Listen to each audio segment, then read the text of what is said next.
Iniciaremos agora a apresentação sobre o artigo Blockchain, IoT, Segurança e Privacidade, Estudo de caso de casa inteligente.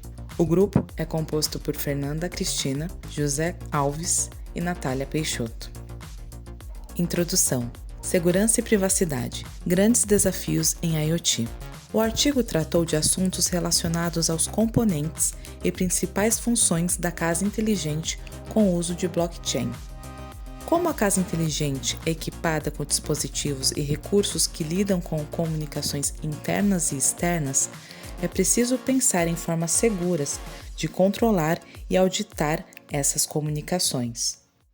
Blockchain para IoT. Para pensar em métodos seguros e, com isso, inteligente de recursos computacionais, o artigo estuda uma possibilidade de casa inteligente com o uso de blockchain para a segurança dos dados. Essa tecnologia que até então extremamente vinculada com a criptomoeda Bitcoin, a proposta do artigo é pegar essa mesma tecnologia e atribuir para essa casa inteligente a fim de proteger esses dados, usando a alocação de transações em blocos em processo similar a Bitcoins. Por mais que pareça, não é um modelo simples para o uso em IoT. E a seguir veremos melhor o porquê. Para esse estudo, foi composto uma organização de componentes domésticos inteligentes, composto por A. Transações, blockchain local, minério doméstico inteligente, armazenamento local. As transações, elas são as comunicações entre os dispositivos locais ou os nós de sobreposição. As comunicações entre dispositivos locais ou nós de sobreposição são chamadas de transições. Existem diferentes tipos de transações. Casa inteligente baseada em blockchain, cada uma é projetada para uma função específica. A transação de armazenamento é gerada por dispositivos para armazenar dados. Uma transação de acesso é gerada por um serviço ou proprietário da casa para acessar o armazenamento em nuvem. Uma transação de monitor é gerada pelo proprietário da casa para monitorar periodicamente as informações de um dispositivo. Ao adicionar um novo dispositivo à casa inteligente, é feita uma transação Gênesis e um dispositivo é removido por meio de uma transação de remoção. Todas as transações mencionadas utilizam uma chave compartilhada para proteger a comunicação, que seria o hashing, que é empregado para detectar qualquer alteração no conteúdo das transações durante a transmissão. E essas transações, elas são armazenadas em um blockchain privado local. Esse blockchain local rastreia as transações e possui um cabeçalho de política para impor a organização de política de acesso dos usuários para as transações de entrada e saída. A partir da transação de Gênese, as transações de cada dispositivo são encadeadas como um livro-razão imutável no blockchain. Assim, cada bloco local contém dois cabeçalhos, que são o cabeçalho do bloco e o cabeçalho da política, conforme mostrado na parte superior da figura 2 que consta no slide 7. Já o parâmetro solicitante refere-se a primary key do solicitante na transação de sobreposição recebida. Para esses dispositivos locais, este campo é igual a um device ID, conforme mostrado na quarta linha do cabeçalho da política, proposta na figura 2. A segunda coluna do cabeçalho da política indica a ação solicitada na transação, que pode ser armazenar dados localmente ou armazená-los na nuvem. Acesso para dados armazenados de um dispositivo ou monitorar dados em tempo real de um determinado dispositivo. A terceira coluna do cabeçalho da política é o ID de um dispositivo dentro da casa inteligente. E, finalmente, a última coluna indica a ação que deve ser realizada para a transação que corresponde às propriedades mencionadas anteriormente.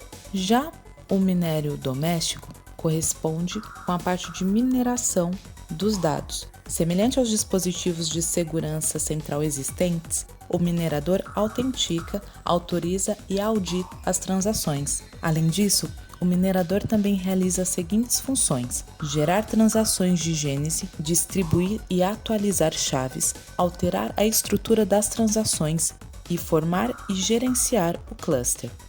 O minerador coleta todas as transações de um bloco e anexa o bloco completo ao blockchain. Para fornecer capacidade adicional, o minerador gerencia um armazenamento local. Já o armazenamento local é um dispositivo de armazenamento que pode ser utilizado localmente ou pode estar integrado ao minerador e assim ter os seus dados armazenados em nuvem. Esse armazenamento pode ser integrado ao minerador ou pode ser um dispositivo à parte. O armazenamento usa o método FIFO, First In, First Out, para armazenar dados e armazena os dados de cada dispositivo como um livro-razão encadeado ao ponto inicial do dispositivo. Avaliação e análise. Pontos de segurança. Os dispositivos são protegidos contra solicitações maliciosas. As transações recebidas da sobreposição são autorizadas pelo minerador antes de serem transmitidas. O primeiro e mais comum é o ataque de negação de serviço distribuído, no qual o invasor usa vários dispositivos de IoT infectados para sobrecarregar um nó de destino específico, usando dispositivos IoT para lançar ataques DDoS massivos.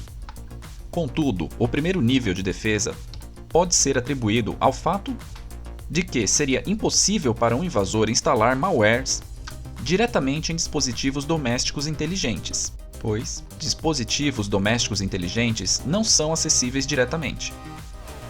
Suposições. Para avaliar esses custos, simulamos um cenário de casa inteligente no simulador Kuja. Para comparar os custos operacionais de uma arquitetura baseada em Bitcoin, simulamos outro cenário que lida com transações não criptografadas, com hash e Bitcoin.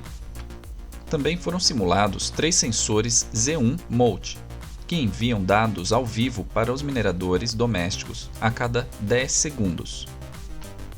Para fornecer uma avaliação abrangente, simulamos também transações de armazenamento de acesso. Trabalhos relacionados. Protegendo a privacidade. Existem diversos estudos sobre IoT e segurança e privacidade de casas inteligentes. Os autores propuseram um método de 3 módulos para proteger a privacidade dos usuários em casas inteligentes. E também forneceram uma análise abrangente de sua segurança e privacidade, com os resultados de simulação mostrando a sobrecarga causada pelos conjuntos de dados. O módulo de resultados controla o acesso do usuário aos dados para proteger a sua privacidade. Esse método garante que apenas o usuário real possa acessar os dados. Além disso, quando 2 conjuntos de dados são usados, é garantido que é impossível vincular dados diferentes de um usuário. No entanto, o método não fornece confidencialidade quando o usuário precisa divulgar seus dados com um provedor de serviços, por exemplo.